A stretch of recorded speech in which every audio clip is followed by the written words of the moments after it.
বদর যুদ্ধে মুসাব রাদিয়াল্লাহু আনহু আপন ভাই কাফেরদের পক্ষে যুদ্ধে শরীক হয়েছিল। তার নাম ছিল আব্দুল আজিজ, বাপের নাম তো একই, উমাইর, আব্দুল আজিজ বিন উমাইর। আপনারা জানেন বদর যুদ্ধে আল্লাহ তাআলা মুসলমানদেরকে বিজয় দিয়েছিলেন গায়বী ভাবে। 70 জন কাফের নিহত হয়েছিল আর 70 জন কাফের মুসলমানদের হাতে বন্দী হয়ে এসেছিল। এই বন্দী 70 জনের মধ্যে একজন ছিল তার আপন ভাই আব্দুল আজিজ। যখন তাদেরকে মদিনায় আনা হলো, নবী ফয়সালা দিলেন যে এখন ওদের ব্যাপারে সিদ্ধান্ত নিতে তো একটু সময় লাগবে, আপাতত ওদেরকে মদিনার মসজিদের পিলারের সঙ্গে বেঁধে রাখো। তো এখন বিভিন্ন সাহাবী বিভিন্ন কাফেরকে বাঁধছে। তো মুসাব বিন উমাইর আর তার সঙ্গে মদিনার এক আনসারী সাহাবী দুইজন আসছে সে আব্দুল আজিজ বিন উমাইরের কাছে তারে বাঁধার জন্য। এখন মুসাব বিন উমাইর রাদিয়াল্লাহু আনহু সে আনসারী সাহাবীকে বলছেন, এই যে লোকটা এর ভালো করে বাঁধো, এর মায়ের অনেক টাকা পয়সা আছে, প্রচুর পরিমাণ মুক্তিপণ দিয়ে তোমাকে খুশি করে ছাড়িয়ে নিয়ে যেতে পারবে, এর সুন্দর মতো টাইট করে বাঁধো, এর দেখে শুনে রাখো। এখন মায়ের পেটের ভাইয়ের বেলায় যদি আরেকজন এই কথা বলে, দুনিয়ার কেই বা কষ্ট না পাবে বলেন? আব্দুল আজিজ বিন উমাইর গর্জে উঠলো, তুই কেমন ভাই আমার? ভাই নামের কলঙ্ক, নিজের ভাইকে লোকে কেয়ার করে, আর তুই কিনা আরেক দেশের সাহাবীরে আরেক দেশের মানুষকে বলছিস আমারে টাইট করে বাঁধার জন্য, যাতে করে আমার মা এসে আমারে বেশি পয়সা দিয়ে ছুটিয়ে নিয়ে যেতে পারে। তোর মতো ভাইকে নিয়ে লজ্জা হচ্ছে আমার। মুসাব বিন উমাইর রাদিয়াল্লাহু আনহু চিৎকার করে বললেন, ওই জালেম, কান খুলে শুনে নে, তুই আমার ভাই না, যে তোকে এখন বাঁধবে সেই আমার ভাই। আল্লাহর নবীর বিপক্ষে যারা যুদ্ধে নামতে পারে, নবীর বিপক্ষে যারা তরবারি ধারণ করতে পারে, আর একই বাপ আর একই মায়ের ঘরে জন্ম হলেও সে কোশ্চিনকালেও আমার ভাই হতে পারে না। আমার ভাই তো তারা যারা আল্লাহ এবং তার রাসূলের উপর ঈমান এনেছে। এর চাইতে ইসলামে ভ্রাতৃত্বের বড় উদাহরণ কি চাইবেন? আবু বকর রাদিয়াল্লাহু আনহু, নাম তো সকলে শুনেছেন। তার পুত্র যে পরবর্তীতে মুসলমান হয়েছিল, সে একদিন বলল, বাবা, বদরের যুদ্ধে আমি তোমাকে তরবারির নাগালে পেয়ে গিয়েছিলাম, তুমি বাবা বলে খালি তোমার উপর অ্যাটাক করি নাই, না হলে আমার তরবারি দিয়ে তোমারে আমি 2 টুকরা করে দিতে পারতাম। আবু বকর রাদিয়াল্লাহু আনহু বললেন, শোনো, আমি বাবা বলে তুমি আমার উপর তরবারি চালাও নাই তো ঠিক আছে, কিন্তু আমি আবু বকর যদি সেই দিন ময়দানে তোমাকে পেয়ে যেতাম, যেহেতু নবীর বিরুদ্ধে তুমি যুদ্ধে নেমেছো, আমি নিজের তরবারির আঘাতে ঠিকই তোমার মাথাকে তোমার দেহ থেকে আলাদা করে দিতাম। ইসলামী ভ্রাতৃত্বের দাবি তো এটা, যে যেখানেই থাকে, আর কারো বাড়ি মক্কায়, কারো বাড়ি মদিনায়, কারো বাড়ি হলো পারস্যে যেমন সালমান রাদিয়াল্লাহু আনহু, কারো বাড়ি হাবাসা ইথিওপিয়া আফ্রিকার দেশে যেমন বেলাল হাবশি রাদিয়াল্লাহু আনহু। তাতে কি হয়েছে? যেই মাত্র কালেমা পড়েছে, সকলে আপন মায়ের একই মায়ের পেটের ভাইয়ের চাইতেও বেশি আপন হয়ে গিয়েছে। তাহলে ইসলামের জাতীয়তা তো এটা, ইমানের জাতীয়তা তো এটা। তারপরও রাখেন দেশে দেশে নয়তো 50-এর অধিক ভাগ হলো, ভালো কথা। এরপর এক দেশে সব মুসলমান এক থাকতে পারলো কেমনে? গণতন্ত্র এসে মুসলমানকে পরস্পরের দুশমন বানিয়ে দিল। বলবেন কিভাবে? এই যে আবু বকরের যুগের ইতিহাস পড়েন, ওমর, ওসমান, আলী, হাসান রাদিয়াল্লাহু আনহুম সহ একেবারে খেলাফত যতকাল ছিল পৃথিবীতে পুরো টাইমের ইতিহাস পড়েন, দেখবেন মুসলমান সকলে একদলই ছিল। মুসলমানদের মধ্যে রাজনৈতিক কোনো দলাদলি এবং বিভাজন ছিল না। রাজনৈতিক দলাদলি সবচাইতে নিকৃষ্ট দলাদলি। বলবেন কিসের জন্য? হুজুরদের মধ্যে দলাদলি যদি হয়, সেটা মাইককে কেন্দ্র করে আর আলোচনাকে কেন্দ্র করে সীমাবদ্ধ। যদি গালিগালাজও করে, গালিগালাজের মধ্যে সীমাবদ্ধ। হাতাহাতি কমই হয়, মারামারি কমই হয়, রক্তারক্তি কমই হয়। আর রাজনৈতিক দলাদলি তো এমনই এক দলাদলি, এখানে মূলনীতি কেমন যেন হয়ে গেছে, হাত থাকতে মুখে কি। বাস্তবতা এমন না যে হাত থাকতে আবার মুখে কি। এখানে এমনও হয় একই এলাকার 2 জন মানুষ ছোটবেলায় একসঙ্গে খেলেছে, একসঙ্গে বড় হয়েছে, কিন্তু এখন অপর দলের লোককে কাফের মুশরিকের চাইতেও বেশি ঘৃণা করে, সেই ইসরায়েলের ইহুদিদের চাইতেও বেশি নিকৃষ্ট চোখে দেখে একই কালেমা পড়নেওয়ালা মুসলমানকে। তাহলে গণতন্ত্র এসে কি কি দিয়েছে এটা লিস্ট যেমন করেন, রাখেন সেই লিস্ট। কি কি কেড়ে নিয়েছে সেটাও পড়েন। মুসলমানের মিল মহাব্বত কেড়ে নিয়েছে। একই কালেমা পড়ার পরও, একই কেবলার দিকে ফিরে নামাজ আদায় করার পরও, একই কোরআনকে আঁকড়ে ধরার পরও ঐক্যবদ্ধ হতে পারছে না, শুধুমাত্র গণতান্ত্রিক রাজনৈতিক বিভাজনের কারণে। জাতীয়তাবাদ পৃথিবীতে যতকাল থাকবে, যতই হুজুরদের এক করেন না কেন পৃথিবীতে ঐক্য হবে না। এই গণতন্ত্র যতকাল থাকবে, যতই হুজুরদের বোঝা এক করেন না কেন ঐক্য হবে না। আর এরপর 3 নম্বরে হলো, হুজুররাও যদি আল্লাহর নবী আর তার সাহাবীদের আদর্শের সামনে নিজেকে সরতে না পারে, বরং প্রত্যেক দল নিজের দলকে বাঁচানোর জন্যই ফতোয়াবাজি করতে থাকে, জিন্দেগিতে ঐক্য কায়েম হবে না। মূলনীতি কি জানেন? দলিল আগে, ফতোয়া পরে। আগে আমি দেখব কোরআনে কি, আগে দেখব হাদিসে কি, আগে দেখব ইজমা কি, আগে দেখব উম্মার ইমামদের বক্তব্য কি, ফতোয়া পরে। কিন্তু এখন হয়েছে কি জানেন? ফতোয়া আগে।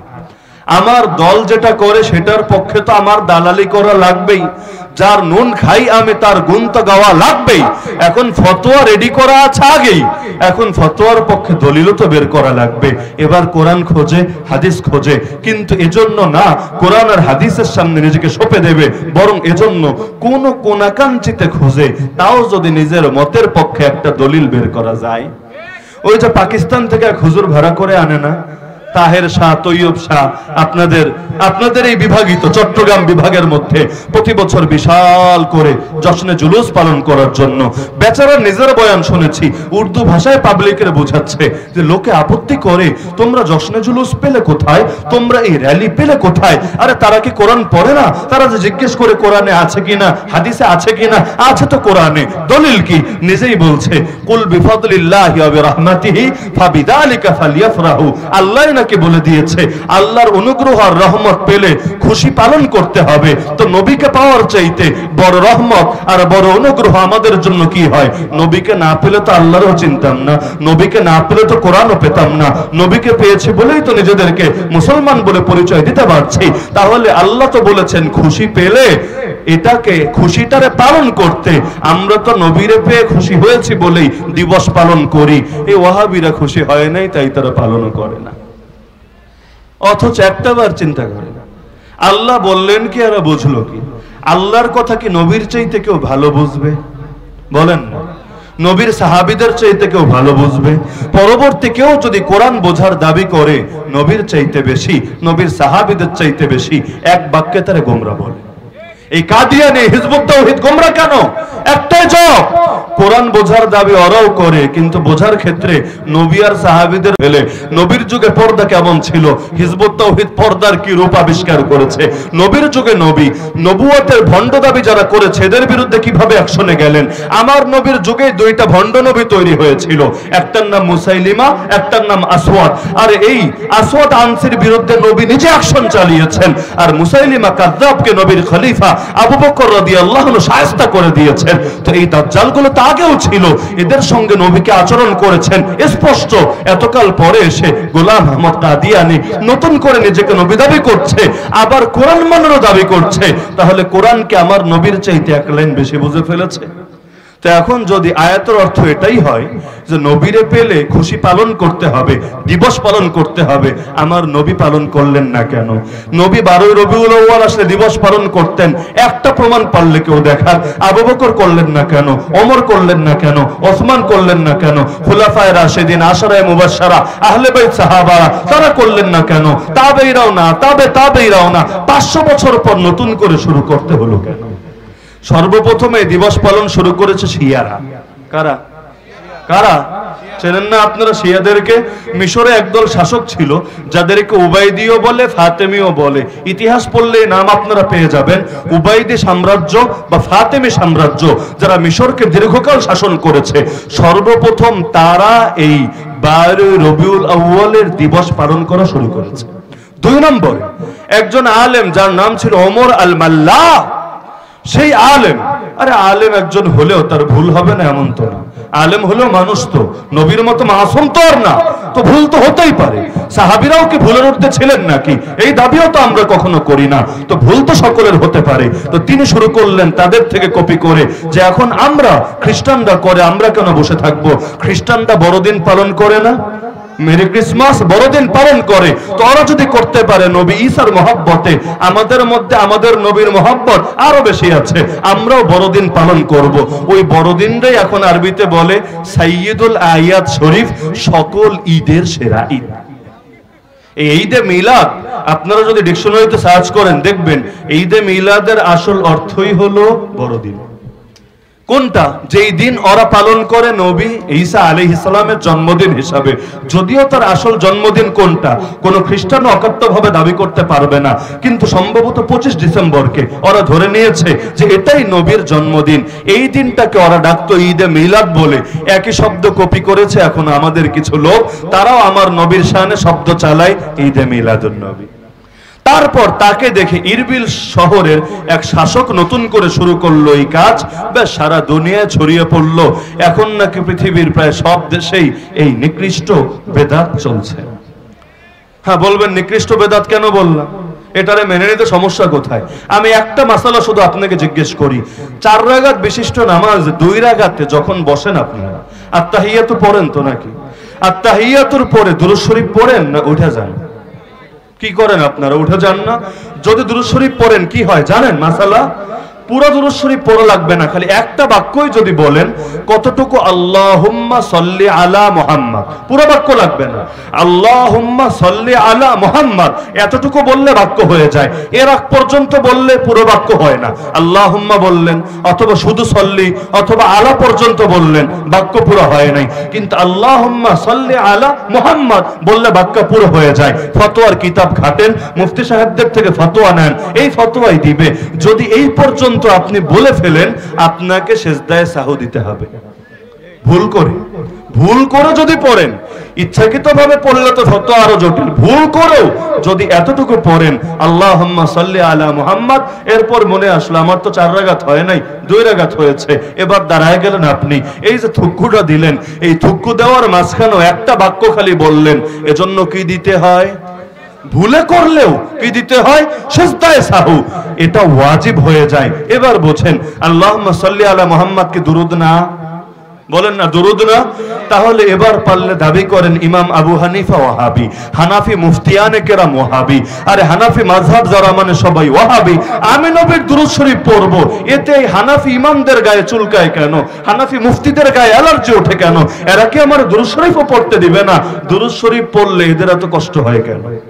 এই ফতোয়া দিবেন কেউ? এই কথা বলবেন কেউ? কেন? আপনি বলবেন ইমাম আবু হানিফা দুরূদ শরীফের দুশমন না, হানাফি মাযহাবের মুফতিরা দুরূদ শরীফের দুশমন না, তবে সবকিছুর একটা সিস্টেম আছে, সিস্টেম অনুসারেই করতে হয়। সিস্টেমের বাইরে গিয়ে করলে সওয়াব না বরং গুনাহ হয়। রমজানের ঈদের দিন যদি রোজা রাখেন সওয়াব হবে না গুনাহ হবে? কোরবানির দিন যদি অথবা কোরবানির পরের 3 দিন রোজা রাখেন সওয়াব হবে না গুনাহ হবে? প্রতিদিন 3টা টাইম আছে, যেই টাইমে নামাজ পড়লেও সওয়াব না গুনাহ হবে? যখন সূর্য ওঠে, যখন সূর্য ডোবে, আর যখন সূর্য ঠিক মাথার উপরে থাকে, এই 3 টাইমে নামাজ পড়ার অনুমতি নাই। নামাজ পড়লে গুনাহ হবে, কারণ এর দ্বারা সূর্য পূজারীদের সঙ্গে সাদৃশ্য হবে, আর ইসলামে কাফেরদের সাদৃশ্যকেও হারাম করা হয়েছে। তো এবার বলবেন নি হুজুররা নামাজের দুশমন, হুজুররা রোজার দুশমন? তো আয়াতের অর্থ যদি হতো নবীর হ্যাপি বার্থডে পালন করা, আমার নবীকে কোরআনের উপর আমল করেন নাই, সাহাবায়ে কেরামকে আমল করেন নাই, যদি আমার নবী কোরআনের উপর আমল নিজে না করেন তাহলে আম্মা জান আয়েশা কিভাবে বললেন? তাকে একজন জিজ্ঞেস করলো নবীর জীবনাদর্শ কি আমাকে বলেন তো। তিনি বললেন তুমি কি কোরআন পড়ো না?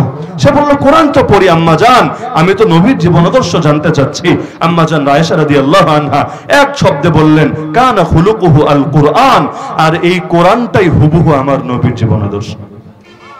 তাহলে সব ক্ষেত্রে আসেন না ঐক্যবদ্ধ হওয়া দরকার, আমাদের অবশ্যই দরকার। দেয়ালে পিঠ থেকে গেছে, ঐক্যবদ্ধ এখন না হলে কোনো উপায় থাকবে না। তবে ঐক্যের জন্য নিত্য নতুন আদর্শের পেছনে ছুটলে কিয়ামত পর্যন্ত ঐক্য হবে না। সবাই মিলে নবীকে ধরি, সবাই মিলে সাহাবীদেরকে ধরি, ইনশাআল্লাহ ঐক্য হতে একদিনও দেরি হবে না। এই কারণে আমার নবী মানদণ্ড দিয়েছেন, আমার আদর্শ নাও, আমার সাহাবীদের আদর্শ নাও। আল্লাহর হক কেমনে আদায় করবেন দেখেন নবীকে, নবীর হক কেমনে আদায় করবেন দেখেন সাহাবীদেরকে। এজন্যই একটা না বলে দুটার কথা বলেছেন, আমার আদর্শও নেয়, আমার সাহাবীদের আদর্শও নেয়। দুটো নিতে হয় 2 কারণে, নবীকে দেখতে হয় আল্লাহর হক কেমনে আদায় করবেন এজন্য, আর সাহাবীদেরকে দেখতে হয় নবীর হক কেমনে আদায় করবেন সেজন্য।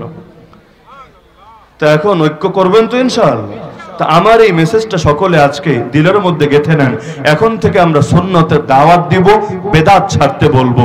সকলে মিলে যদি বেদাত ছাড়ে, ইসলামের রূপ এত থাকবে না, ইসলামের রূপ একটাই থাকবে। সকল দলদলি মিটে গিয়ে সকলেই আহলে সুন্নাত ওয়াল জামাতের এই মুক্তির প্ল্যাটফর্মে চলে আসবে। সেদিন ইনশাআল্লাহ সকলে মিলেই কাফের মুশরিকদের বিরুদ্ধে সর্বশক্তি ব্যয় করতে পারবো, আবার আল্লাহর জমিন আল্লাহর দ্বীনকে জিন্দা করতে পারবো। তো এই মিশন নেবেন তো ইনশাআল্লাহ? আমার নবীর যে মিশন ছিল আমাদেরও মিশন হবে সেটা। এটা বলেই আলোচনার ইতি টানছি। আমার নবী বলেছেন, হয়তো আল্লাহ তার শরীয়তকে দুনিয়ায় জিন্দা করবেন, অথবা আমি নবী মুর্দা হব। এ দুটোর কোনোটা না হলে আমি থামবো না, আমি দমবো না। তো আমরাও যারা নবীর নামে কালেমা পড়ি, এখন থেকে আমাদেরও মিশন হবে এটা। হয়তো হবে শরীয়ত কায়েম, না হলে আমি শাহাদাত এর সুধা পান করব, জান্নাতের সবুজ পাখি হব। কিন্তু যতদিন জিন্দা আছি, আল্লাহর জমিন আল্লাহর দ্বীন কায়েম করার মিশন ছাড়ব না। পারবেন না ইনশাআল্লাহ? হয়তো শরীয়ত নয়তো শাহাদাত, হয়তো শরীয়ত নয়তো শাহাদাত, তৃতীয় কোনো কিছুর সামনে মাথা নত করবেন না। তো শুধু এটা কানের মজার জন্য আমি বলি নাই, কাজ একটা দিয়ে দিলাম। জিন্দেগিতে আর কখনো দেখা হোক বা না হোক, প্রত্যেকেই এই মিশনটা চালাবেন যে আমরা সবাইকে সুন্নতের দাওয়াত দিব, বেদাত ছাড়তে বলবো। নবী আর সাহাবীদের আদর্শই যথেষ্ট আমাদের জন্য, নতুন কারো আদর্শ লাগবে না আমাদের কারো জন্য। পারবেন তো ইনশাআল্লাহ? একেবারে লাস্টে একটা স্লোগান শিখায়া যায়, যে স্লোগানটা এই বেদাতীদের চ্যালেঞ্জের পর এখন নিয়মিত আমি বলছি, এবং আল্লাহ যতদিন তৌফিক দেন বলতে থাকবো ইনশাআল্লাহ। ছোট, একেবারে ছোট বাক্য, সেটা হলো, চলো যাই যুদ্ধে বেদাতের বিরুদ্ধে। মনে থাকবে তো ইনশাআল্লাহ? চলো যাই যুদ্ধে, সবাই বলেন, চলো যাই যুদ্ধে বেদাতের বিরুদ্ধে। এই বেদাতের বিরুদ্ধে আমরণ লড়াই আমাদের চলবে ইনশাআল্লাহ। ইসলামকে হেফাজত করার জন্য বেদাতের বিরুদ্ধে লড়াইয়ের কোনো বিকল্প নাই। সুতরাং এখন থেকে আমাদের স্লোগান হবে এটা, চলো যাই যুদ্ধে বেদাতের বিরুদ্ধে। আল্লাহ তাআলা এই যুদ্ধে আহলুস সুন্নাহ ওয়াল জামাতকে বিজয় দান করুন। আল্লাহ তাআলা এই যুদ্ধে বেদাতের ধ্বজাধারীদেরকে পরাজিত করুন। মুসলমানদেরকে তাওহীদ এবং সুন্নাহর উপর পুনরায় জমিন ঐক্যবদ্ধ হয়ে দ্বীনের হারানো ইজ্জত ফিরানোর তৌফিক দান করুন। আমিন। ওয়া আখিরু দাওয়ানা আলহামদুলিল্লাহি রাব্বিল আলামিন।